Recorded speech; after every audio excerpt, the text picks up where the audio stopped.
रोशनी का कारवां Eyeway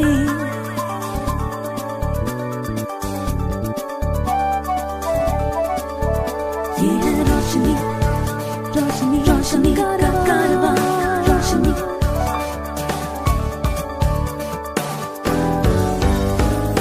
Eyeway ये है रोशनी का कारवां. Hi, I'm George Abraham. Welcome to this edition of Eyeway Conversations.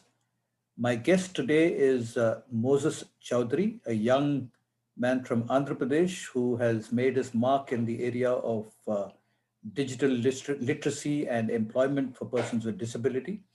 And he has an interesting story, and he spent a lot of time creating awareness, sensitizing various stakeholders. He's into technology, he's into skilling and working towards placing people in corporate India.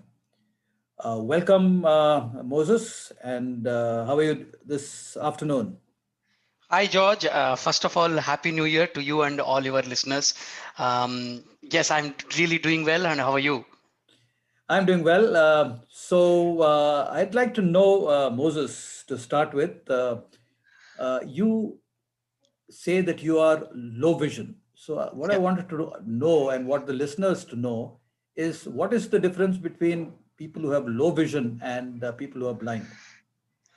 Yeah, a very interesting question to start with. So I think I'm not going to go in the scientific definition. I think I'm going to just share the way that I have experienced as a low vision, and the way I see my friends who are totally blind. I think I'm going to share from that experience, lived experience. Yeah.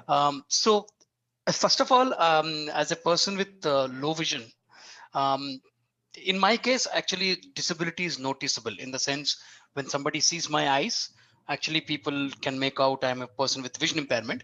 But I know there are friends, my friends who are low vision but absolutely cannot make out in the eyes.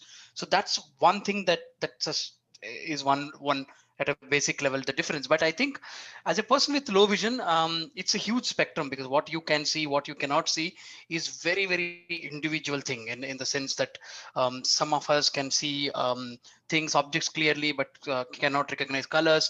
In my case, George, I actually can actually make out colors, have very broad vision. I have no vision in my right eye, but some vision in my left eye. I can fairly distinguish colors, see objects, but I cannot, recognize if people are waving at me or smiling at me. So that's something that I cannot do. So the difference in one way is that, right, in the sense, really a low vision, we can't really say what they can see, how much they can see, to a totally blind whom we can safely say, okay, may not have much of functional vision. So that's at a core, the difference in terms of low vision and totally blind.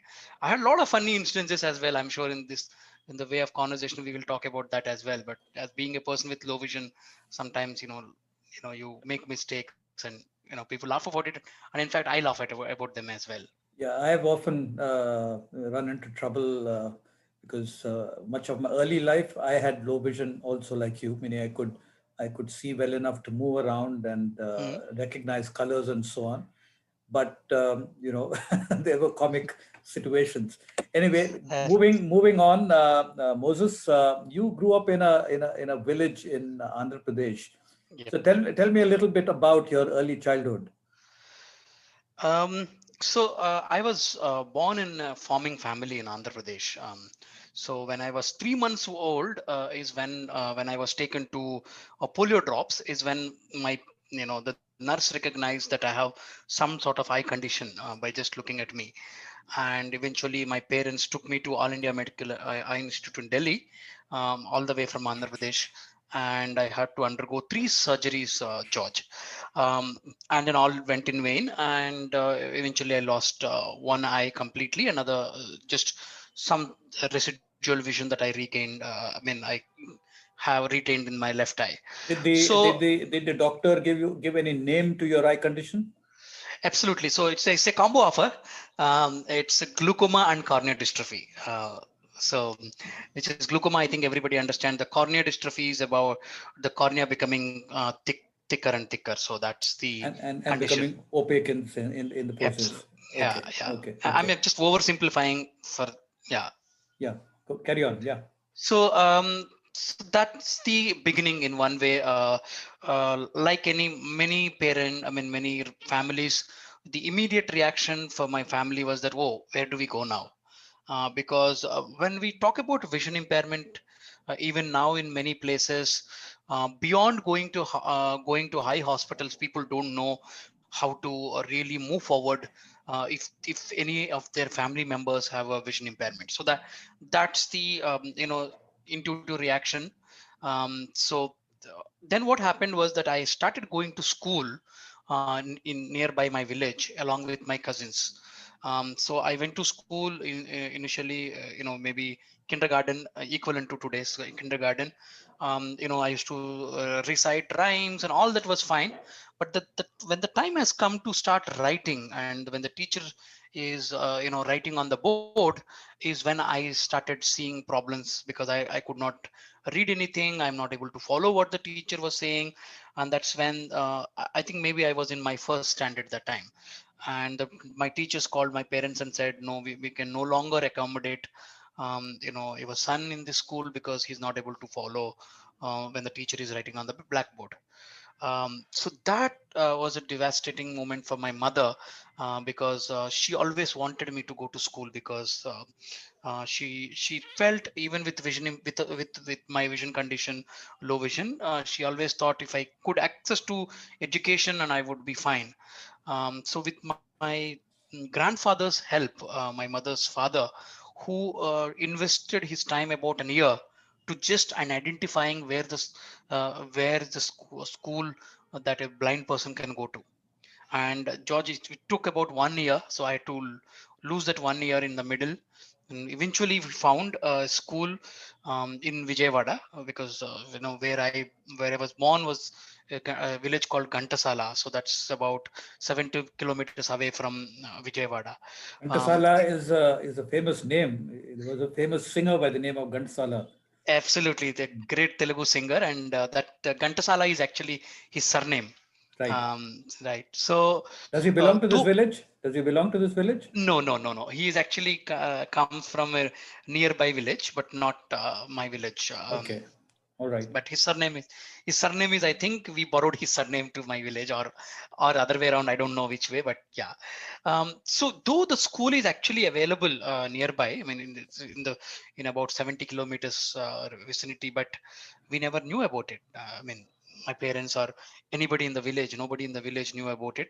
So my grandfather had came to know about this through some, he has done a very interesting approach. He went to medical shops, and started asking, is there anybody in your shop who buys medicine for eye conditions? And somebody said, yes, yes, for my shop, I know there's this person who comes for the drops and things like that. And then that's how he got connected to somebody, and then eventually I went to the school. So in the school, I learned braille, and then it's still integrated school. So I grew up with visually impaired and sighted children together. So it's fun. My childhood, it used to be both very joyful and very frustrating, George. Let me give an example why I say that. Um, from my childhood, I'm a vivid, like, great fan of cricket. I mean, I know you are a great fan of cricket as well, and in fact, you brought blind cricket to India. So I used to wait for the newspaper to come to even know the score. If I have to follow a test match, I used to wait for the newspaper to come, pick up the newspaper, and run to my mother for reading the paper to me.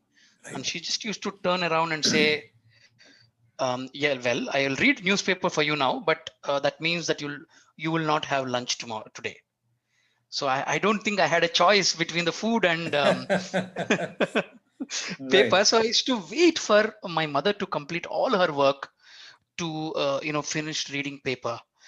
What does it mean? It actually means that I'm actually reading the paper that is outdated, Right. because I'm just following the test score, the next day would have already happened. Yeah. Right. So that used to really frustrate me. I used to think, how can I read independently? But I know that, Braille newspapers were not that easily accessible. I had no clue about digital technology. So but anyway, I grew up with, because of the good support system in terms of friends. My mother used to read books for me, so I kind of got a Pratibha Award in 10th standard, and then moved to Andhra College.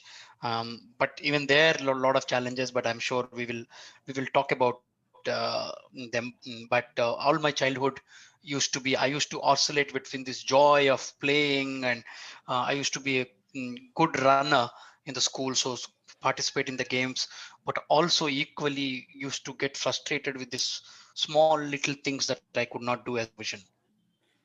So you did your 10th standard from this blind school, is it? Or you did your 12th standard from there? What did you? In Andhra, the system is up to 10th standard we do in the school, then go on to something called intermediate, which is equivalent to 11th and 12th. So that was the Loyola College. Yes, that's at Andhra College. So did you have problems getting admission there, or it came by it came quite routinely? In there, I think not an issue, because being a Jesuit institute, I think they had certain the level of understanding already, and there were people. I think this is another thing, right? Because there are people who from my school went to that college, Oh, so okay. the seniors made that inroad for us in that sense. Right. There was a precedence. Okay. Yeah. And did they have support systems there, or you had to fend for yourself? Well, yes and no, in the sense that they had support system. They kind of they allow visually impaired to take braille to the classroom or record and all that.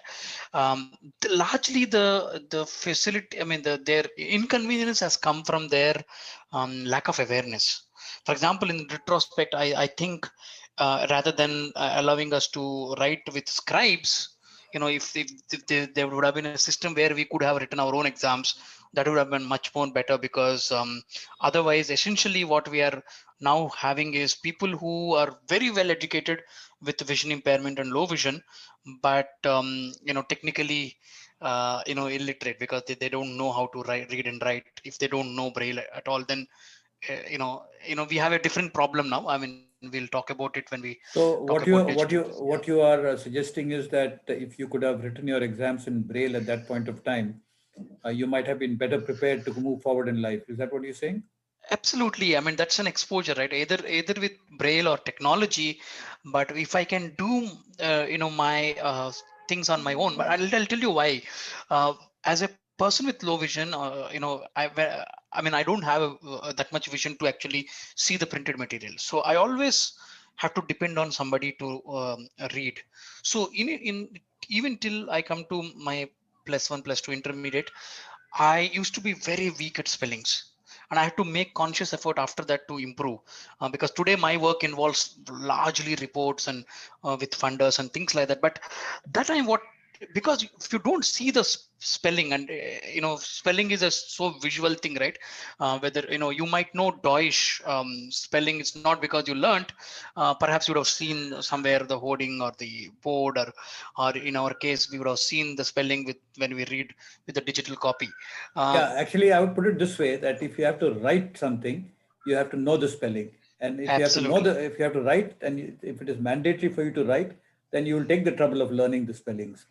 Absolutely, Yeah. and the writing reinforces, right? I mean, writing Yes. reinforces, so it actually sticks. So those are the little challenges that I used to have in terms of accessing quality education.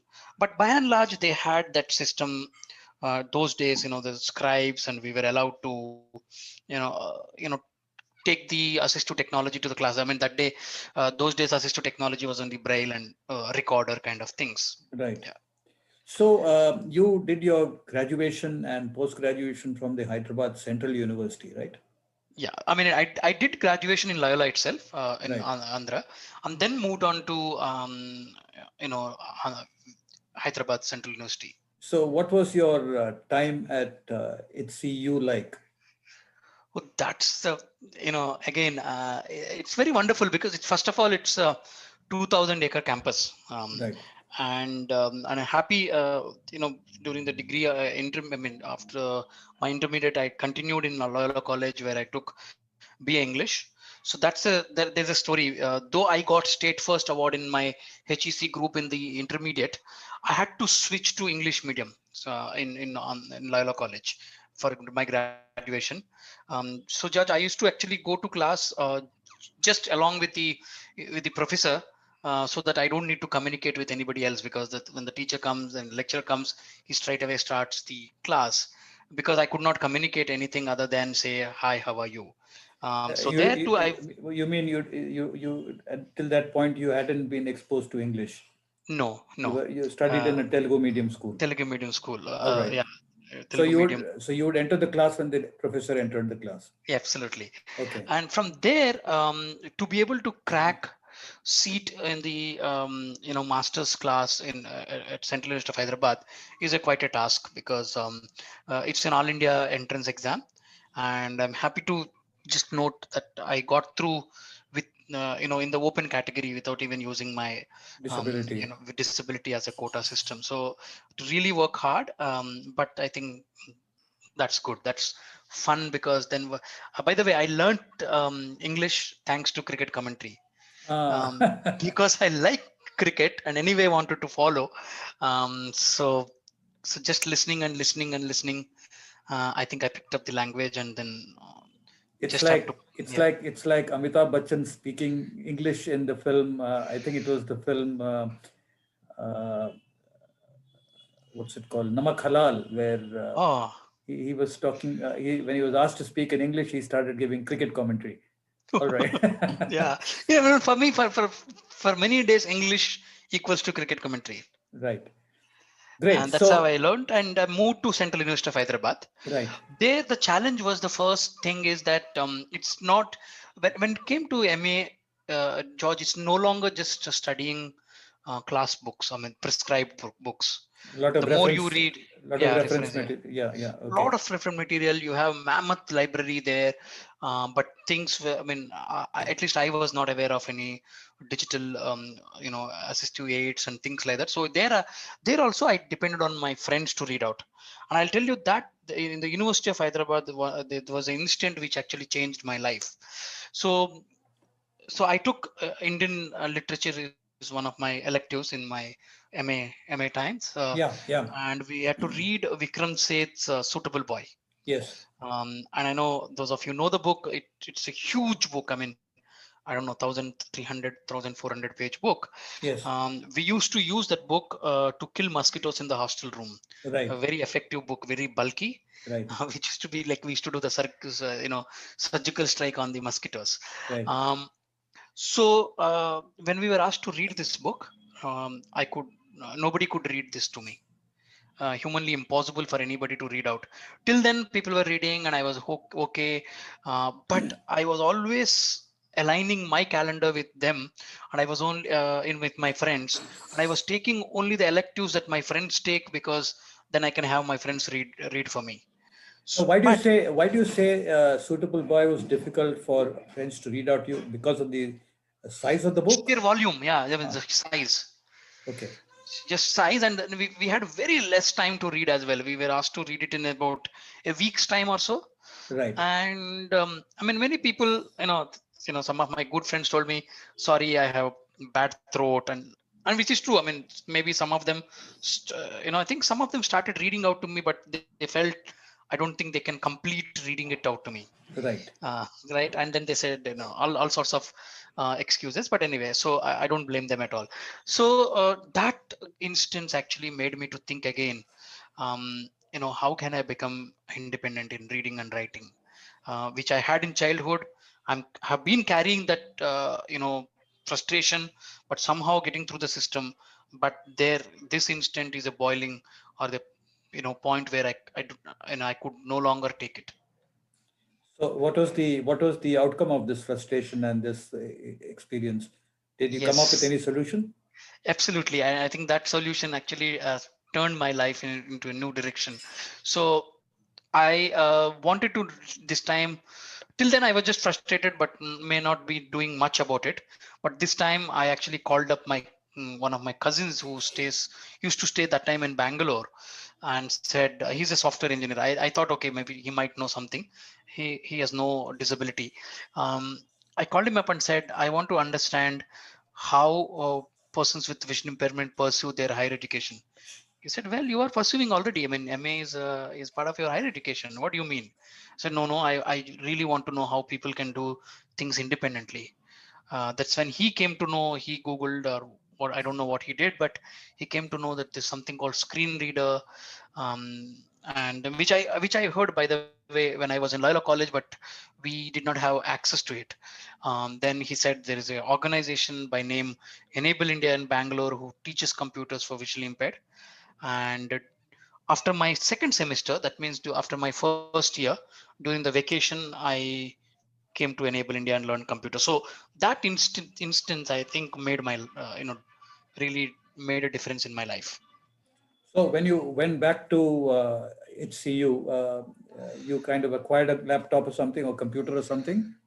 Yes, yeah. I mean, I came to Enable India, learned computers, went back. I think we borrowed a computer from somebody, from a friend, and it's a desktop, and installed, JAWS demo version. I did not even have money to buy a license at that point of time. I used to restart computer every 40 minutes. That time, have the demo version installed, started scanning books or started accessing web material. So my second year has become much more enjoyable. At least I felt I opted for this papers based on my choice. No longer it's just about my friends' availability. So that actually made me much more happier and That would made have been me very liberating. Yeah. absolutely. It's the right word is liberating, because I just felt I have conquered the entire world. So moving ahead, Moses, you finished your graduation and your post-graduation. So the next big question is your professional career. What was your childhood ambition? What did you want to become in life? That's an interesting question. Uh, I used to, whenever, by the way, initially, actually, I used to see this at my home. When visitors come, and generally when we were children, people used to ask, what do you want to become when you grow up? And initially, I mean, when in thinking about it now, I could feel the difference when relatives used to come to my house. They used to ask my sister. So my sister is 3 year older to me. They used to ask her, but never used to ask me. I used to wonder why, because I thought maybe initially I thought, oh, they know what I want to become already. I thought my parents would have told them. Okay.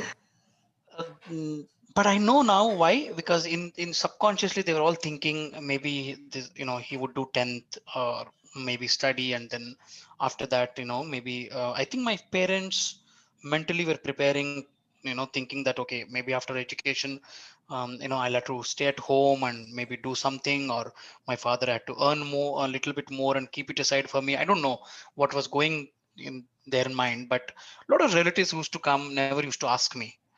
But then as a child, I also started answering along with my sister, either this or that, whatever comes to my, initially. I always wanted to become a pilot Ah, when I was okay. child. Or Right. I used to say I want to go for cricket and all random things. Right. um, One day, my teacher came to my house, and this is again a very defining moment. I remember as if this incident happened only yesterday, like that vividly. She came to my house and said, to my mother, she said, Moses is studying well, but I'm deeply worried about him because he doesn't sing, or he doesn't show any passion for music. Being a person with vision impairment, if he doesn't sing, or if he doesn't show interest in music, I don't know what he would become. Ah, okay. So, and my mother and I remember crying that day, and my mother also, having tears in her eyes, because those days we used to think a visually impaired could only become singer, or music teacher or a lecturer or something. Yeah, in um, that context, those comments would have been quite telling because if that is the only option and you don't have an interest in that, then that's going to be a quite big quite a problem, right? dismal future. Yeah. Absolutely. My mother asked me, why am I doing all these things? Because my mother, for me to study, because my father is a farmer, Yeah. so he couldn't come to us to Vijayawada. So because I could not stay in the hostel because I could not get adjusted in the environment there. So my mother had come with my sister and me. We used to stay in Vijayawada, away from my father, alone. She used to take care of house and all that. And she had tears in her eyes and said, "What am I doing all this if you don't have any career option?" So Right. from there, I think things started slowly improving, not because I kind of built ambition for a career or anything, but that day I decided just I would just study in order to just make sure that my mother efforts don't go waste. So I studied well, then came to Loyola College, then got little awareness about, oh, at least there's a lecturer. My seniors used to become lecturer. So at one point of time I aspired to be a lecturer. Then when I went to university, I thought, oh, I can do doctorate and become a professor. Right. Then when I came to Enable India, during that summer, when I came to Enable India to learn computers, I heard a conversation about this career choices, George, and that again a defining moment in my life. I heard this conversation between a placement officer and a candidate who's aspiring to work in a company environment. They were just talking that the candidate was telling this placement officer, look, I have two options. One is in a small company, but other one is in big MNC. I think I visualize to work, in the big company. That's what he said. And he said, I will wait for that opportunity, though it takes some more time for that company to release the offer letter. That's when it struck me that there are choices for persons with vision impairment. And that's when I kind of deeply developed that aspiration to learn digital, gain that digital literacy or learn computers. And then thereon I kind of really built aspiration to work for the community. And that's why I went back, did my masters, and wrote an email to Shanti. In fact, immediately after my MA, I joined MPhil, and I quit midway because thinking that um, I, I, as you rightly said, I felt liberated, and I said, I want to experiment. I want to do something that others have not done, perhaps. I mean, which is that I wrote to Shanti. I came to Bangalore again, did advanced computer course with Mitra Jyoti and Enable India. And that time I wrote a mail to Shanti saying that I want to work for the community. I just don't want to work in the conventional roles of lecturer or anything, and landed in Enable India. Right. So you're referring to Shanti Raghavan, who started one of the founders of Enable India. Absolutely. Right. So you have done extensive work in digital literacy over the last few years. Yep. So I'd like you to kind of share why you think it's very important. Of course, it's had a great meaning in your personal life, Absolutely. but how is it going to change the landscape of the blind person in India, and what are the challenges that that there is in kind of spreading and promoting digital literacy? Again, a very interesting question. So as I said, in my own life, I always say this. I believe computers are eyes for visually impaired. When I say computers, I also mean a mobile or any other assistive aids for that matter, because I saw in my own life, from somebody who had to depend on my friends to read. Today, I take great pride, and I'm married to a person, sighted person. My wife, in general, doesn't like reading, so she tells me, anyway, you're always on that stupid phone. You keep reading all the time. Why don't you tell me what the news is, rather than me reading again? So I take great pride in that. Today I'm able to So, do that. so when you're growing up, your mother used to read the newspaper to you. Now Yes, you absolutely. read the newspaper out to your wife, Absolutely. At least, right? even if I don't read literally, I can actually, I tell her this is the main news and this is what happening. Right. And it's a great feeling, George. Yeah, I From, could imagine. I could well imagine. Yes. yeah. So even for that matter, I as a person, with wife and husband. So I do the bookings, so I do the shopping or whatever little finances that we want to investments. All that I manage by choice. It's not that I mean she's not interested in any of those. So I had to take up those things. So I have seen that difference in my own life. Yes. And we at Enable India also have seen in the larger community, when people with vision impairment actually gains that digital literacy skills, um, that opens up opportunities that are otherwise not possible. Let me give an example, right? I mean, anyway, earlier when there was so much of paperwork involved in the offices, the visually impaired were only able to do a telephone operator or limited to few roles. But now with the more and more offices in the to start with private sector and now even in the government, when more and more workplaces are becoming paperless environments, the spectrum of working opportunities have increased. And by the way, today, we at Enable India counted there are about 183 different job roles in which persons with vision impairment are able to work. I mean, it's growing. It's just a count that we had, but I'm sure there are many more opportunities out there. I mean, many more job roles in which persons with vision impairment can actually work. Yeah, Uh, I just come in here. You are right. There are many possibilities of blind and visually impaired people actually working in the corporate world as well as in the government. But with Skill India coming into being, Mr. Prime Minister's dream project of Skill India, and one of the targets in that was 37 lakh, uh, 3.7 million people with disability would be kind of trained and employed by 2022. I think that was yeah, the kind of target in 2014 or 15. correct, But what one has noticed that the focus that most organizations and entities have shifted from blind people to hearing impaired people and physically challenged people and even intellectually challenged people to just get the numbers. And visually impaired people, ironically, are probably most qualified when it comes to education, and correct. and they are left in the lurch. So why do you think this is happening, and what is the way forward? I think that is true. I mean, there are organizations even in when we go to rural Karnataka, we see organizations even working on say intellectual disabilities, which is in itself is a good thing. I mean, I'm glad that they're able to do that. But they say, oh no, but we can't work with vision impairment.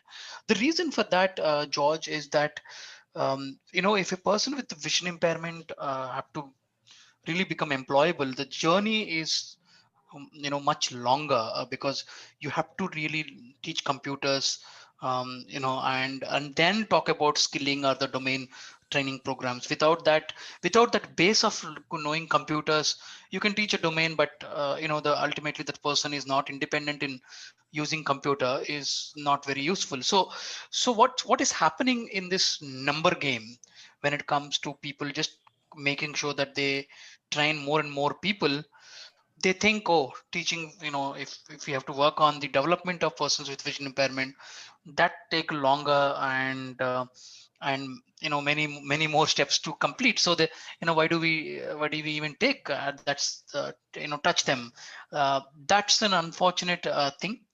But I think what will change is, and I think there is the room for innovation, right? I mean, that's why when you actually asked about the significance of digital literacy, is the thing. For example, if we can introduce digital literacy skills at a young age in the schools, where people with vision impairment can actually read and write using, braille, electronic braille, now to computers using screen readers, and we need to provide all these choices. I'm not saying one is the good, or the other is the bad. I mean, based on the choice, I think people can take up the option of the mode in which they want to access study material. But if we can introduce and make visually impaired read and write independently, then they will have a level playing field when it comes to accessing the skilling opportunity. Because skilling is what I mean, the final maybe lap in the marathon, where people are really getting ready to get ready for the work, but who is working on the building them to get there? I think that's the biggest miss here, and that's where George, you have been part of the whole CA Million conversations. You have been a great champion of spreading that awareness about the opportunities and digital literacy. So we need to do that work. I mean, as a community coming together. That's why we have campaigns like CA Million. The collectives are the way forward, where organizations come together, because no longer one organization can make this huge difference, right?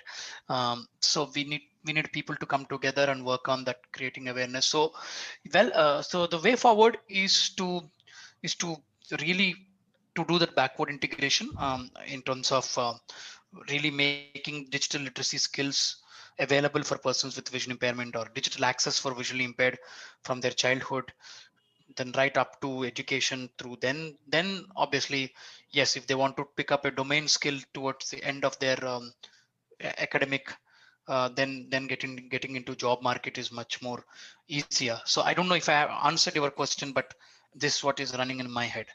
Yeah, which means that there is a lot of need for actually reaching out and making sure that digital literacy and skilling when it comes to using digital devices and accessing the world of knowledge needs to be made Absolutely. available right at the grassroots level.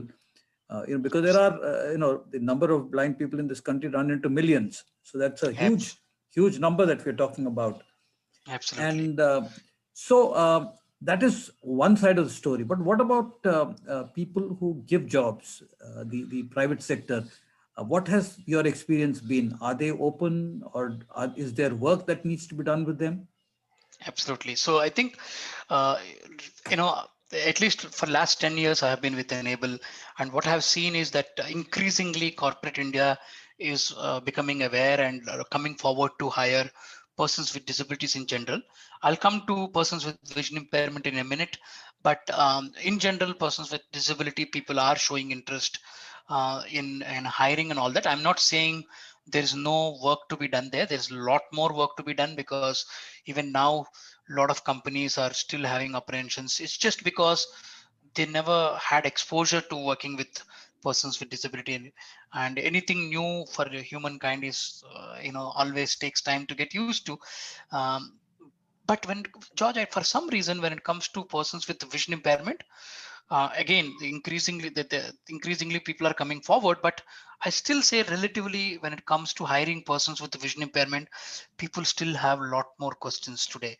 That's the reason I think predominantly, I think people visualize this world of, visually, as in like they think there is so much dependency on vision in this world.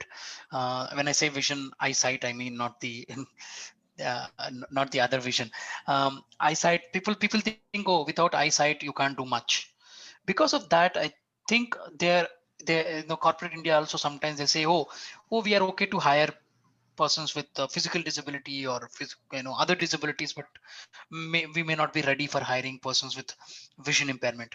But to be frank, we actually have seen when a company hires severe impairment like vision impairment or intellectual disabilities or multiple disabilities, company becomes much more inclusive, and hiring anybody else becomes much more easier for them.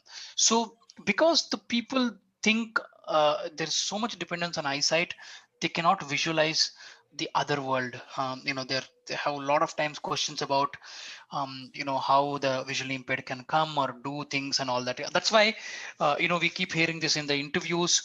Even when a person is most qualified, has MBA, people in the interview first they ask is, how have you come here, or how do you eat, or how do you go to restroom, or whatever, all sorts of funny questions, because it's not that they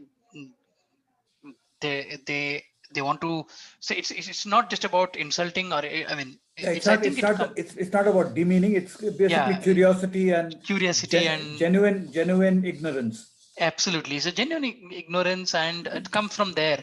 But at least I appreciate that curiosity, because unless people ask, they just assume, right? So That's one of the reasons why we still not seeing the willingness from corporate India to hire persons with vision impairment, even though they are doing for other disabilities. So, in your resume, I was reading that you do a fair bit of work with what you call WPS, which is Workplace Solutions. Yes, So, can you tell me what this workplace solution is, and can you maybe give with an example? absolutely. So workplace solution is nothing but a solution that helps persons with disabilities to do their job, easily. So I'll give an example of an workplace solution. This is the workplace solution that Enable India has created, in say about 2004 or so. Um, so there's this petrol and gas company who approached, Enable India and said we want to hire persons with disability. And we all know at petrol pump, the most many people are required to fill gas. But then the first they said, okay, can we hire persons with disabilities as a traffic assistants, which is to just clear the traffic and ask people to come in line and things like that. But then Enable India said, but that's not the predominant job in the gas and petrol stations.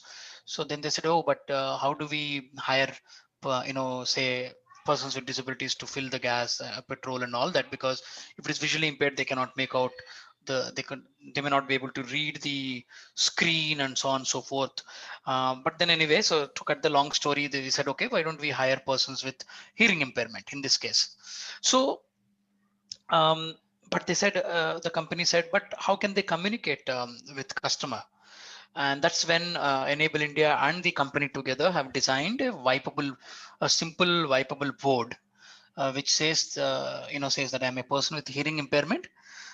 Please indicate your choice whether you want petrol, gas, or diesel, how much, and how would you like to pay, with a credit card or cash or whatever. So it's just a tickable options.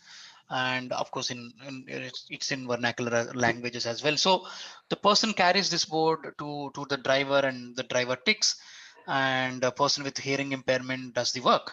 So in this case, the solution, that is a wipeable board, is opened up the job, because that is a solution is enabling that person with hearing impairment to do their work well. So that's what we call as a workplace solution.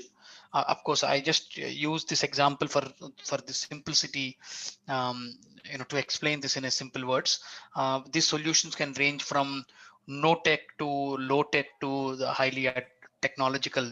For example, George, today you and I are able to have this conversation using screen reader and on the computer, on the internet, using internet, because of screen reader as a workplace solution. So my team and I actually do this workplace solution. So we go to companies, we kind of identify jobs, we open up jobs by testing the applications which are used in that, say, a role or a process, and see how that is compatible with screen reader. And we kind of then train persons with the vision impairment to be able to do well in that job, using the technology or the solution that we propose. Because for low vision, it could range from magnifier to just sometimes it's just about changing the contrast of the screen, or changing the font size, or changing the lighting conditions. So the many aspects of workplace solutions. But in to put it simply, workplace solution is a solution that enables a person to do well in their job. Yeah, interestingly, the way I see it is that very often when you talk about hiring visually impaired people or a disabled person in a corporate job, Yeah, immediately the focus is on the disability, and immediately the impossibility kind of crops up in your mind. But if you absolutely. were to kind of shift your focus from the disability to the person, you'd Yes, suddenly start thinking about, okay, if this person has to use the restroom independently, a blind person, and it's a question of just showing how to get to the restroom a few times, and then you'll absolutely. find that the person is managing that on his own or her own. Ab- so Absolutely. so I think people react in a very extreme way because they see the disability and they're so obsessed and focused on the disability. As a result, it looks as though it's an impossible situation. Absolutely, George. I mean, to just give you an example, yesterday I was on a jury in one of the premier business schools. Yeah, This is a I think they say PGP or something, right? I mean, there's a yeah, post-graduation diploma. yeah, So we were offering, our founder Shanti Raghavan was offering a course along with other faculties from that business school.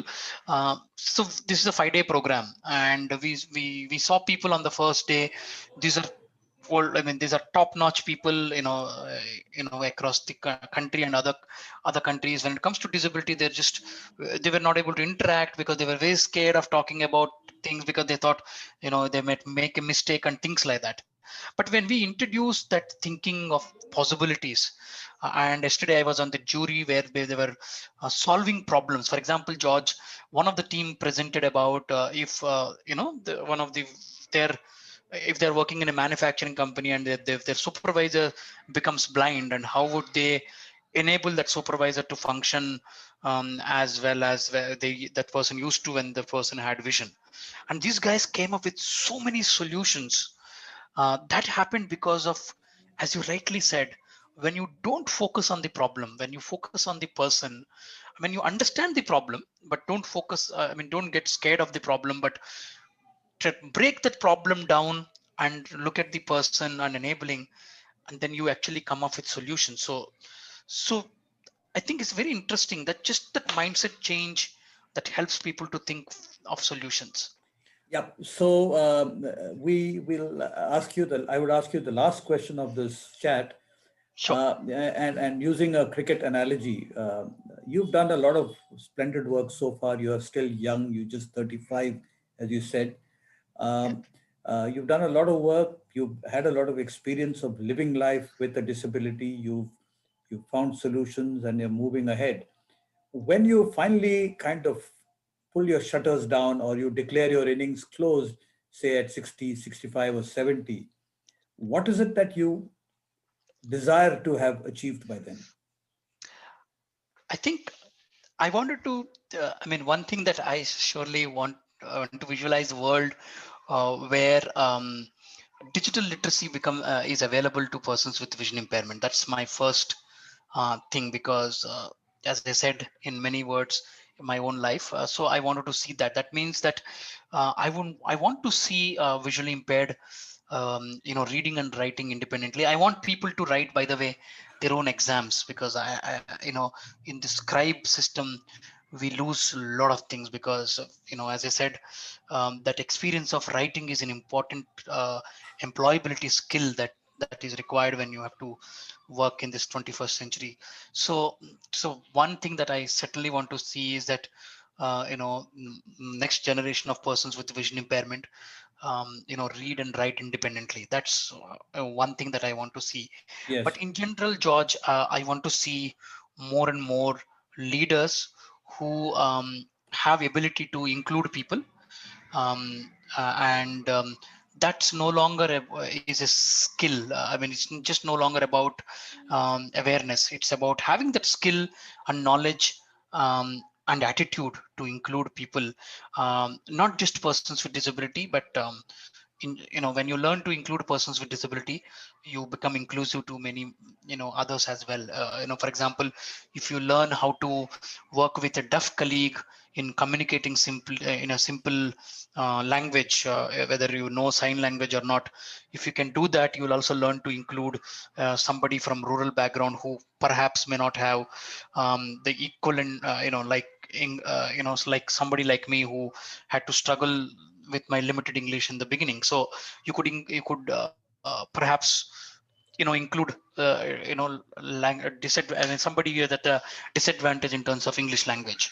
When you work with visual impairment, when you describe things, you will learn to prioritize. For example, George, I know this happens to all of us. When we sit, sometimes people start describing every little thing in the movie to us, and that actually disturbs, right? Because you need to know, when you are watching a movie with a vision impairment, how much to describe. That's a lot of decision making, right? Yeah. In one way. So I like to see people, because of inclusion, in general, our country and our world becomes much more leaders who will have much more skill set just because they are able to include persons with disability. Yeah, actually, when you actually start including and you start creating a workplace or any kind of platform which is inclusive or universal, it becomes easy for all. It's not just about including people with disability, but there is ease of operation for all. It's not just, Absolutely. and that's something which people haven't realized. And I guess that's something that all of us dream about. It's been a pleasure, Moses, talking to you. And I would like to wish you the very best in your endeavors as you go forward. Take care and all the best. Thank you, George. It's my pleasure.